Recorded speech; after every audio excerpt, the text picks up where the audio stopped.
નમો ભગવતે વાસુદેવાય। આઠમા સ્કંદનો અધ્યાય આઠમો। સમુદ્રમાંથી લક્ષ્મી વગેરે નીકળ્યા।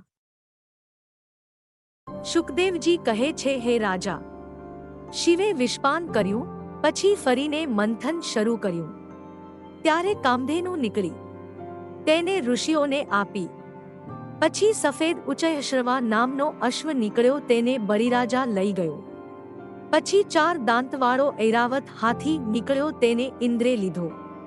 પછી પારિજાત નીકળ્યો, તેને સ્વર્ગમાં મૂક્યો। અપ્સરાઓ નીકળી, તે દેવોને આપી। પછી સાક્ષાત લક્ષ્મીજી ઉત્પન્ન થયા, તે ચારે તરફ જોવા લાગ્યા। ઋષિ, દેવો, દૈત્યો અને મનુષ્યોની સામે દૃષ્ટિ કરી તો કોઈમાં સર્વગુણો જોવામાં ન આવ્યા। સર્વના ગુણદોષો વિચારીને લક્ષ્મીએ સર્વગુણોથી ભરેલા વિષ્ણુને જોઈને, તે પોતાને ઈચ્છતા નહોતા છતાં લક્ષ્મી વિષ્ણુને વર્યા। પછી લક્ષ્મીએ સર્વની સામે દૃષ્ટિ કરી, તેથી સર્વને સુખ થયું। લક્ષ્મીએ દૈત્યો સામે ન જોયું, તેથી તે સત્વ વિનાના થયા।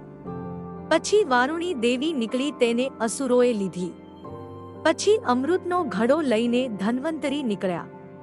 તેમના હાથમાંથી ઘડો લઈને દૈત્યો ભાગ્યા।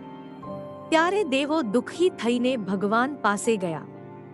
ત્યારે ભગવાને કહ્યું, કંઈ ચિંતા ન કરશો, અમૃત હું તમને જ આપીશ। અસુરો અમૃત લઈ ગયા, પણ અંદરો અંદર તેમનામાં મોટો કલેશ થયો। જેના હાથમાં અમૃત નહોતું, તે દૈત્યોએ કહ્યું, દેવોએ પણ આપણી સાથે શ્રમ કર્યો છે, તેને પણ અમૃત આપવું જોઈએ। આમ કહીને કળશ લઈને ભાગતા દૈત્યોની પાસેથી અમૃતનો કળશ ખેંચવા માંડ્યા। આમ ખેંચાતાણ ચાલતી હતી, તે સમયે ભગવાને નવ યુવતી સ્ત્રીના જેવું સુંદર મોહિની રૂપ ધાર્યું। આઠમા સ્કંદનો આઠમો અધ્યાય સંપૂર્ણ।